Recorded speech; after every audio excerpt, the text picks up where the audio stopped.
രാജധർമ്മം വായിച്ചു കേൾപ്പിച്ചു. രാജധർമ്മം ഒന്നും ശൗൽ അനുസരിച്ചില്ല. അനുസരിക്കാടിയ മാത്രമേ പുള്ളിക്ക് ഇടയ്ക്ക് ഒരു സൈഡ് വലി ഉണ്ടായിരുന്നു. ഇടയ്ക്കിടയ്ക്ക് പുള്ളി ഒരു അമ്മാമ്മയുടെ അടുക്ക പോവായിരുന്നു ആലോചനയ്ക്ക്. ഏതാ? വെളിച്ചപ്പാടത്ത്. അമ്മാമ്മയാന്ന് എല്ലാവരെയും വരുത്തി കൊടുക്കുന്ന അമ്മാമ്മയാ. അമ്മാമ്മ ഇങ്ങനെ ചൊവ്വാഴ്ച നാളിങ്ങനെ പ്രത്യേക കസേരയിൽ ഇങ്ങനെ ഇരിക്കും. ആൾക്കാരെല്ലാം അവിടെ ചെന്ന് അമ്മാമ്മ ഷൊമ്മേനെ വരുത്താവോ? വെയിറ്റ് ചെയ്താട്ടെ. അമ്മാമ്മ ദാനിയലിനെ വരുത്തി തരുമോ? പിന്നീട് ആന്നേന് വെയിറ്റ് ചെയ്താട്ടെ. അപ്പൊ ഓരോരുത്തരുടെ റേറ്റ് ഒക്കെ ഉണ്ട് അമ്മാമ്മയ്ക്ക്. ഷൊമേലിനെ വരുത്തുന്ന ഇച്ചിരി റിസ്കാ. പിന്നെ സ്തോത്രം. ഇടയ്ക്ക് വഴി വിട്ടു പോകുന്നുണ്ട്. അതുകൊണ്ട് ശൗലിന്റെ മരണം നിങ്ങൾക്കറിയാം, ദാരുണ മരണമാണ്. ശൗൽ എങ്ങനെയാ മരിച്ചേ? ശൗല് മരിച്ചത് എങ്ങനെയാന്ന് ഉറക്കെ പറ. സ്വന്തം വാളാൽ? വാളിൽ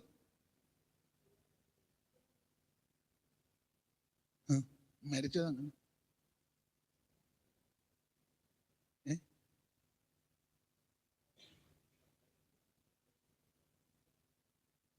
ശൗലും ഒറ്റ വാക്കിൽ, നമ്മൾ സ്കൂളിൽ പഠിക്കുമ്പോൾ ഉണ്ടല്ലോ, ഒറ്റ വാക്കിൽ ഉത്തരവ് എഴുതുക. അതങ്ങനെ മതി. ശൗൽ അങ്ങനെ മരിച്ചു. സൂയിസൈഡ് ചെയ്തു. പിന്നെ എന്നെ ഇംഗ്ലീഷ് പറഞ്ഞ് പേടിപ്പിക്കുക.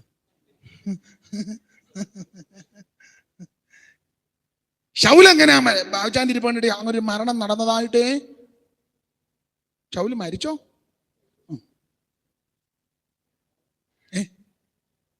വാൾ പിടിച്ച് അതിന്മേൽ വീണ് അങ്ങനെയാണോ മരിച്ചത്?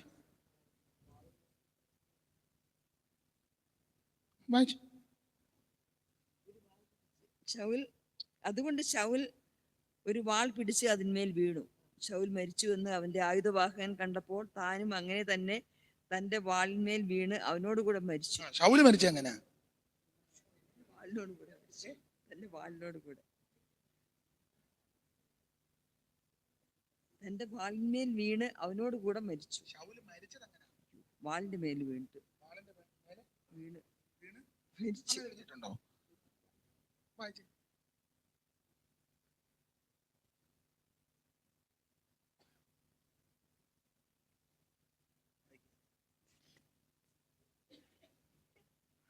ഇപ്പൊ കൊച്ചമ്മേർക്ക് ദൈവമേ ഇതുവരെ മിണ്ടാതിരുന്നത് വായിക്കുകയും ചെയ്ത്. ഇങ്ങോട്ട് ശ്രദ്ധിച്ചേ, ചിലർ ആൻസർ പറഞ്ഞു.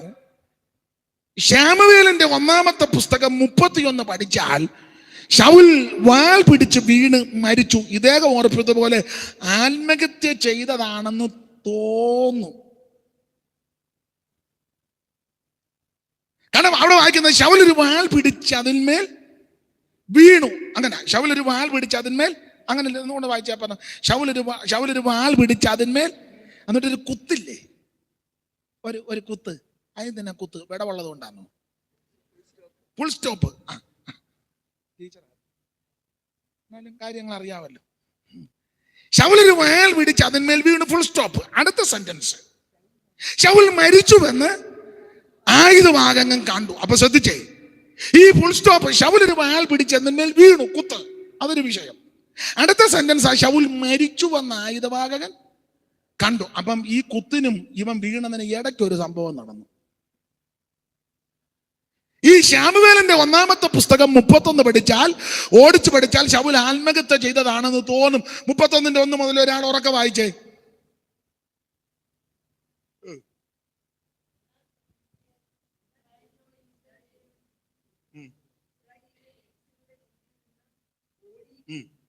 ഗിൽബോവ പർവ്വതത്തിൽ നിഹതന്മാരായിട്ട് വീണു. അടുത്ത വാക്യം.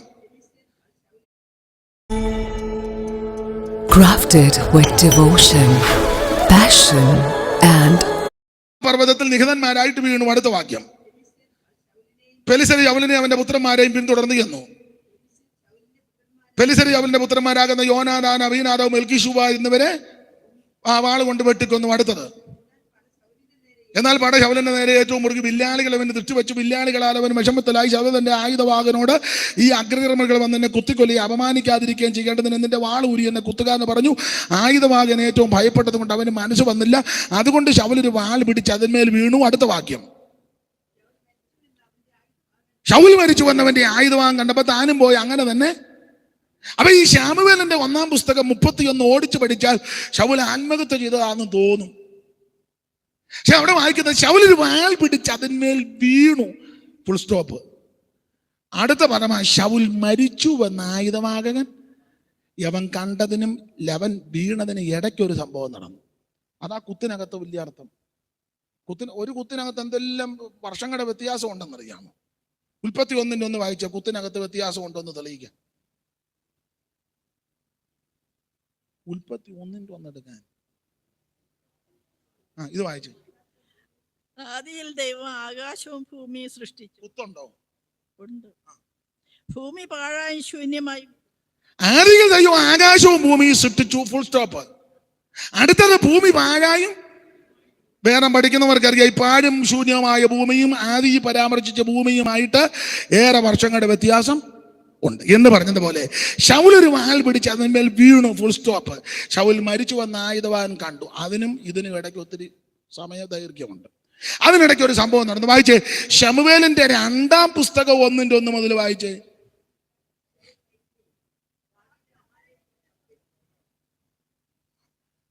വായിച്ചു. അമ്മാമ്മയ്ക്ക് ഞാൻ വേറെ വാക്യം തരാം. ഇതൊന്ന് വായിപ്പിച്ചേച്ചേ. വാക്യങ്ങൾ എൻ്റെ ഇരിപ്പുണ്ട്. ഞാൻ വേറൊരു വാക്യം തരാം. ഇത് വായിച്ച. ശൗൽ മരിക്കുകയും ദാവീദ് അമാലിക്കരെ തോൽപ്പിച്ച് സിക്ലാഗി വന്ന് 2 ദിവസം കഴിഞ്ഞപ്പോൾ ഒരുത്തൻ വസ്ത്രം കീറി തലയിൽ പൂടിയെല്ലാം മാറിയിട്ട് പാളയത്തിൽ നിന്ന് ഓടി ദാവീദിന്റെ അടുക്കലെത്തി അവനോട്, നീ എവിടെ നിന്ന് വരുന്നുവെന്ന് ചോദിക്കാൻ ഇസ്രായേൽ പാളയത്തിൽ നിന്ന് ഓടിപ്പോരുകയാണെന്ന് അവൻ മറുപടി പറഞ്ഞു. അടുത്ത വാക്യം, കാര്യം എന്തായി പറയാന്ന് ചോദിച്ചതിന് ജനം പടകിൽ തോറ്റോടി പട്ടുപോയി, ജനയിൽ അനേകര് പട്ടുപോയി. ശൗലുവിന്റെ മകൻ യോനാഥാനും പടകിൽ പട്ടുപോയി എന്ന് ഉത്തരം പറഞ്ഞു. അടുത്ത വാക്യം, വർത്തമാനം കൊണ്ടുവന്ന ബാല്യക്കാരൻ ദാവീദ് ശൗലുവിന്റെ മകൻ യോനാഥാനും പടകിൽ പട്ടുപോയത് നീ എങ്ങനെ അറിഞ്ഞുവെന്ന് ചോദിച്ചു. വർത്തമാനം കൊണ്ടുവന്ന ബാല്യക്കാരൻ ദാവീദിനോട്, ഞാൻ എതിർച്ചയാ ഗിൽബോവ പർവ്വതത്തിൽ വന്നപ്പോൾ ശൗൽ തന്റെ കുന്തത്തിൽ ചാരി നിൽക്കുന്നതും തേരും കുതിരപ്പടകിൽ തുടർന്ന് നടക്കുന്നതും കണ്ടു. അവൻ പുറകോട്ട് നോക്കി എന്നെ കണ്ടു. നീ ആരെന്ന് ചോദിച്ചു. ഞാൻ അമാലേക്കനെന്ന് ഉത്തരം പറഞ്ഞു. ഉടനെ അവൻ എന്നോട്, നീ അടുത്ത് വന്ന് എന്നെ കൊല്ലേണം, എന്റെ ജീവൻ മുഴുവൻ. പുറകോട്ട് നോക്കി എന്നെ കണ്ടു വിളിച്ചു, അടിയൻ ഇതായി. പുറകോട്ട് നോക്കി വരുന്നതേ ഉള്ളല്ലോ എന്ന് പറഞ്ഞു. ഉത്തരം പറഞ്ഞു, നീ ആരെന്ന് അവൻ എന്നോട് ചോദിച്ചതിന് ഞാൻ ഒരു അമാലേക്കിനെന്ന് ഉത്തരം പറഞ്ഞു. അവൻ എന്നോട്, നീ അടുത്ത് വന്ന് എന്നെ കൊല്ലണം, എന്റെ ജീവൻ മുഴുവനും എന്നിൽ ഇരിക്കൊണ്ട് എനിക്ക് പരിഭ്രമം പിടിച്ചിരിക്കുന്നു എന്ന് പറഞ്ഞു. അതുകൊണ്ട് ഞാൻ അടുത്തു ചെന്ന് അവനെ കൊന്നു. അവൻ ചത്തല്ലോ കൊന്നു കഴിഞ്ഞിട്ട് പിന്നെയും അപ്പൊ ശൗൽ എങ്ങനെയാ മരിച്ചേ? ആത്മഹത്യ ചെയ്യാൻ വേണ്ടി ശമൂവേലിന്റെ പുസ്തകം 1 ശമൂവേലിന്റെ പുസ്തകം 31 ശമൂവേലിന്റെ 2-ാം പുസ്തകം ഒന്നുകൂടെ ചേർത്ത് പഠിച്ചെങ്കിലേ കൃത്യം പിടികിട്ടു. ശമൂവേലിന്റെ 1-ാം പുസ്തകം 31 ആയുധം പിടിച്ചതിന്മേൽ വീണു. അങ്ങനെ മരിച്ചെന്ന് തോന്നും. പക്ഷെ ആയുധം പിടിച്ച് വീണ് ജീവൻ പോയില്ല. ഏക്കമിട്ട് വലിച്ച് ഇങ്ങനെ കിടന്നപ്പോ പുറകോട്ട് നോക്കിയപ്പോ ഒരുത്തൻ നിൽക്കുന്നു. എടാ ഇങ്ങ് വരാൻ പറഞ്ഞു. നീ ആരാ? ഞാനൊരു അമാലേക്കൻ. തേരും കുതിരപ്പടകിൽ തുടർന്ന് അടുത്ത് അവരെന്നെ കൊല്ലുന്നതിന് മുമ്പ് നീ എന്നെ കൊല്ലാൻ പറഞ്ഞു. വീട്ടിൽ കൊന്നു. അപ്പൊ ശൗലിന്റെ മരണം ഇങ്ങനെ ചിന്തിക്കാം. ആത്മഹത്യ ചെയ്യാൻ നോക്കിയിട്ട് ഒക്കാതെ വന്നപ്പോൾ അമാലേക്കൻ വെട്ടിക്കൊന്നു. അതാ ദാരുണ മരണമാണ്. ഒരു മഹാരാജാവിന്റെ മരണമായി നടക്കുന്നേ. അഭിഷേകം പ്രാപിച്ചവന്റെ മരണമാണ്. പ്രവചിച്ചവന്റെ മരണമാണ്. ബെന്യാമീൻ ഗോത്രക്കാരന്റെ മരണമാണ്. എല്ലാരെക്കാളും തോൾപ്പൊക്കമുള്ളവന്റെ മരണമാണ്. സൗന്ദര്യമുള്ളവന്റെ മരണമാണ്. കാശുകാരന്റെ മരണമാണ്. കീശിന് കണ്ടമാനം കാശ്.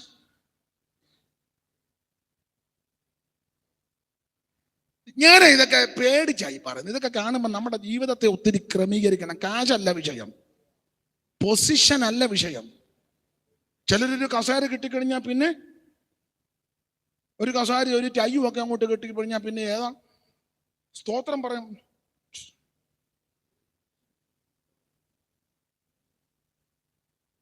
എന്താണോ എനിക്ക് മനസ്സിലാകുന്നില്ല. കൈയൊക്കെ അടിക്കാൻ അവർക്ക് വലിയ ബുദ്ധിമുട്ടാണ്.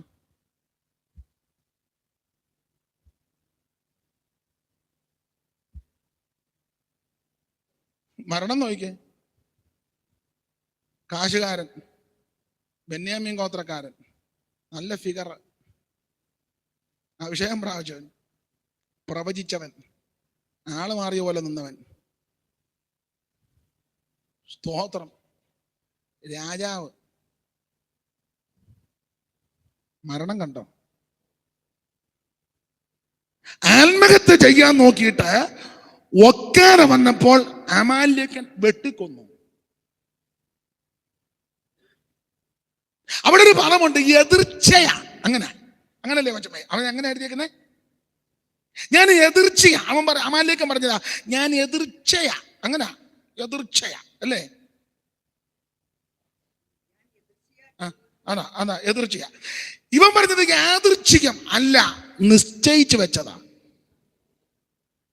നമുക്ക് തോന്നും ചിലത് യാദൃച്ഛികമാണെന്ന് നമുക്ക് തോന്നും, പക്ഷെ അല്ലല്ല, ദൈവം നിശ്ചയിച്ചു വെച്ചതാ. ഈ ആത്മഹത്യ ചെയ്യാൻ നോക്കി ആയുധം കയറ്റിയിട്ടും ചാകുന്നില്ല. നോക്കിയപ്പം ഒരുത്തൻ നിൽക്കുന്നു, ഇനി വേണമെന്ന് പറഞ്ഞു. ചോദിച്ചു, നീ ആരാ? ഞാൻ അമാലേക്കൻ. ആ വെട്ടിക്കൊല്ലാൻ പറഞ്ഞു. അവൻ പറഞ്ഞു എതിർച്ച അല്ലല്ല. വചനം പഠിക്കുന്നവർക്ക് ശാമുവേലിന്റെ വായിക്കണ്ട. ശാമുവേലിന്റെ 1-ാം പുസ്തകം 15-ാം അധ്യായത്തിൽ പണ്ട് പ്രമാണം കൊടുത്തു അമാലേക്കനെ മുഴുവൻ നിർമൂലമാക്കാൻ ശൗലിനോട്. അവൻ അമാലേക്കനെ നിർമൂലമാക്കാൻ പോയിട്ട് എല്ലാരും ഒന്നും നിർമൂലമാക്കിയില്ല. ആഗാഗിൻ, അത് അമാലേക്കിന്റെ നേതാവ്, ആഗാഗിന്റെ ജീവനോടെ പിടിച്ചു മാറ്റി.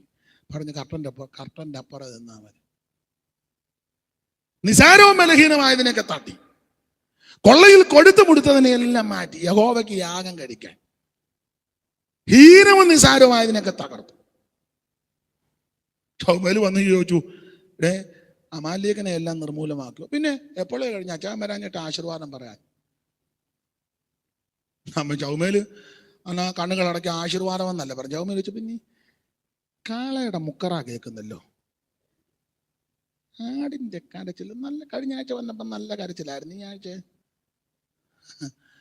എങ്ങനെയാ? അപ്പൊ ഇവൻ പറഞ്ഞു, അത് ഞങ്ങൾ വർഷിപ്പിന്റെ മെത്തേഡ് മാറ്റിയതാണ്. മൂരിക്കുട്ടനെല്ലാം കൂടെ വർഷിപ്പിന്റെ മെത്തേഡ് മാറ്റി. ആളെല്ലാം കൂടെ കിടന്ന് മുക്കറായിടുക. വിവേചനമുള്ളവനറിയാം ഇതൊന്നും ആത്മാവിലല്ല, ഉമ്മ കിടന്ന് മുക്കറായിടുക. എന്നാടാ ഇങ്ങനെ? അവൻ പറഞ്ഞ വർഷിപ്പിന്റെ മെത്തേഡുകൾ സ്റ്റേറ്റ്സിൽ പോയതിനു ശേഷം പിന്നെ വർഷിപ്പിന്റെ മെത്തേഡ് ഒന്ന് മാറ്റി. കാരണം ആൾക്കാർ കൂടണമല്ലോ, കൂടണമെങ്കിൽ അതിൻ്റെതായ ചില മെത്തേഡുകളെല്ലാം മാറ്റി. അത് ഞാൻ നാളെ പറയാം. വേറെ മെത്തേഡ് എൻ്റെ കയ്യിലുണ്ട്, ഞാൻ നാളെ തരാം. നാളെ ഇനി വാ. സ്തോത്രം, മെത്തേഡ് മാറ്റിയതാ. ശൗമേൽ പറഞ്ഞ നീയുമായിട്ട് ഇനി യോഗത്തിന് കൂടുകയില്ല, ഈ പ്രമാണം തെറ്റിച്ചു. അനുസരിക്കുന്നത് യാഗത്തെക്കാളും ശ്രദ്ധിക്കുന്നത് മുട്ടാടുകളുടെ മേനസിലേക്കായാലും. ശൗമേൽ പറഞ്ഞു നീയുമായിട്ട് ഇനിയില്ല. ശൗമേൽ തിരിഞ്ഞ ഉടനെ ശൗമേലിന്റെ നിലയങ്കിയെ പിടിച്ച് വലിച്ചു. അത് കീറിയും പോയി. പുള്ളി പറഞ്ഞു, എൻ്റെ തുണിയും കൂടെ കീറി നീ മേലിൽ. അങ്ങനെ എഴുതിയിട്ടില്ലെങ്കിലും ആശയം അങ്ങനെ. കാരണം ആ അധ്യായത്തിന്റെ ഒടുവിൽ ഇങ്ങനെ, പിന്നെ ശമൂവേൽ പിന്നെ ശൗലിനെ ജീവപര്യന്തം കണ്ടിട്ടില്ലെന്ന്. അതിനകത്തെ ആത്മീക പാഠം തന്നെ. ശമൂവേലും ശൗലും പിന്നെ ജീവപര്യന്തം കണ്ടിട്ടില്ല. ആത്മീക പാഠം ഒറ്റ വാക്കി പറയാം. ശമൂവേലിന്റെ പുസ്തകം പഠിക്കുമ്പോൾ ദാൻ മുതൽ ബേർശേബ വരെ ശമൂവേൽ ദൈവത്തിന്റെ വിശ്വസ്ത പ്രവാചകൻ എന്ന് പറഞ്ഞാൽ ഇസ്രായേൽ മക്കൾ മുഴുവൻ ശമൂവേലിന്റെ അടുക്കൽ വന്ന അരുളപ്പാട് കേൾക്കുന്നത്. ദൈവാലോചന ശമൂവേലിൽ കൂടിയാ ദൈവം കൊടുക്കുന്നത്, പണ്ട് ഭാഗമായിട്ടും വിവിധമായിട്ടും. അപ്പൊ അന്ന് ദാൻ മുതൽ ബേർശേബ 2 അതിരാ. മുഴുവൻ ആൾക്കാർ ശമൂവേലിന്റെ അടുക്ക് വന്ന ആ ദൂത് കേൾക്കുന്നത്. ഈ അനുസരണക്കേട് കാണിച്ച പിന്നെ ശമൂവേലും ശൗലും തമ്മിൽ കണ്ടിട്ടില്ല എന്ന് പറഞ്ഞതിന്റെ അർത്ഥം ഈ കൃത്യവിലോപം, ഈ ക്രമക്കേട് കാണിച്ചത് പിന്നെ ശൗൽ ദൈവശബ്ദം കേട്ടിട്ടില്ല. പിന്നെ ഞായറാഴ്ചയൊക്കെ എഴുന്നേറ്റ് ചുമ്മാ പറയുന്നതാ, കഴിഞ്ഞ രാത്രി വ്യക്തമായിട്ട് ദൈവം ഇടപെട്ടു, ശക്തമായി. നമുക്കറിയാമല്ലോ. ഈ അനുസരണക്കേട് കാണിച്ച പിന്നെ ദൈവശബ്ദം കേട്ടിട്ടില്ല. അതുകൊണ്ട് ആ വെളിച്ചപ്പാടത്തേക്കാരുടെയൊക്കെ പോകേണ്ടി വന്നത്. സ്തോത്രം, സ്തോത്രം. അതുകൊണ്ടാണ് ഈ ദാരുണ മരണം. അമാലേക്കിനെ നിർമൂലമാക്കാൻ പറഞ്ഞ് നിർമൂലമാക്കില്ല, ആഗാഗനെ ജീവനോടെ പിടിച്ചു മാറ്റി തമ്പുരാൻ കുറിച്ചു വെച്ചു. അമാലേക്കിനെ കളയാനും നീ വെച്ചില്ല. ഒടുവിൽ നിന്റെ അന്ത്യം അമാലേക്കിന്റെ കയ്യാല്. ജീവനോടെ പിടിച്ചു വെച്ചവനെ അവിടെ വെച്ചു, അവൻ തന്നെ വെട്ടിക്കൊന്നു. എതിർച്ചയല്ല, നിശ്ചയം. ജീവിതത്തിൽ ഉപേക്ഷിക്കേണ്ട, കളയേണ്ട, വർജിക്കേണ്ടതിനെ കളഞ്ഞില്ലെങ്കിൽ ഒടുവിൽ ഇത് കെണിയായി തീരും. കെണിയാ. ആത്മഹത്യ ചെയ്യാൻ നോക്കിയിട്ട് ഒക്കാതെ വന്നപ്പോൾ അമാലേക്കൻ വെട്ടിക്കൊന്നു. ഒരു കാര്യം പറഞ്ഞാൽ ഇന്ന് നിർത്താം. ഈ പ്രമാണത്തിൽ നിന്നില്ലെങ്കിൽ ആത്മഹത്യ ചെയ്യാൻ നോക്കിയാൽ പോലും ഒക്കുകയല്ല. പണ്ടൊരുത്തൻ ട്രെയിൻ വരുന്ന കണ്ട് പാളത്തെ തല വെച്ചു, ആത്മഹത്യക്ക്. കുറച്ച് കഴിഞ്ഞിട്ട് തല പോകുന്നില്ല, കുടഞ്ഞു, തലയുണ്ട്. നോക്കിയപ്പോൾ ട്രെയിൻ വേറെ പാളത്തിൽ കൂടെ പോകും. ഒടുവിൽ നോക്കിയപ്പോൾ ഗുണം എന്ന് പറഞ്ഞാൽ നീ ഗുണമാകുകയല്ല. മനസ്സിലായോ? എന്നാൽ പ്രമാണത്തിൽ നിന്നവരുടെ അന്ത്യം നിങ്ങൾ നോക്കിക്കേ. ഇന്ന് രാത്രിയിലെ ആത്മീക പാഠം പ്രമാണത്തിൽ നിന്നോണം. വാക്കുകൾ ശ്രദ്ധിച്ചോണം. പോഷ്ക്ക് പറയുകയും അതിൽ രസിക്കുകയും ചെയ്യരുത്. നല്ല കാര്യങ്ങൾ കേൾപ്പിച്ചോണം. സ്തോത്രം. മരണത്തിന് മുമ്പ് പല കാര്യം ക്രമീകരിച്ചോണം. ഇതൊക്കെ ഇന്ന് രാത്രി ആത്മീക പാഠം. നമുക്കിന്ന് രാത്രി കർത്താവിൻ്റെ ദാസൻ എന്നോട് പറഞ്ഞ 9 മണിക്ക് മുൻപ് യോഗം നടത്തണമെന്ന്. അങ്ങനെ ആട്ടെ. ഈ ചിലക്ക് ധാരണയുണ്ട്, പുള്ളിക്ക് സമയമൊന്നും വിവരമൊന്നുമില്ല. വിവരമില്ലെന്നുള്ളത് എനിക്കറിയാം, എന്നാലും ഏറെക്കുറെ സമയത്ത് നിർത്താം. ദൈവത്തിന് മഹത്വം. നിങ്ങൾ എനിക്ക് വേണ്ടി പ്രാർത്ഥിക്കണം. കർത്താവ് അനുവദിക്കുകയാണെങ്കിൽ നമുക്ക് നാളെ പകലും വൈകിട്ടും ഞായറാഴ്ച രാവിലെയും കൂടെ ഒന്നിച്ച് ഇതുപോലെ ശാന്തമായിട്ട് തിരുവചനം നമുക്ക് ഒന്ന് ധ്യാനിക്കാം. ഈ വചന ശുശ്രൂഷ എനിക്ക് നിങ്ങൾക്ക് വല്ല ഒരു ക്രമീകരണം ഉണ്ടാകട്ടെ.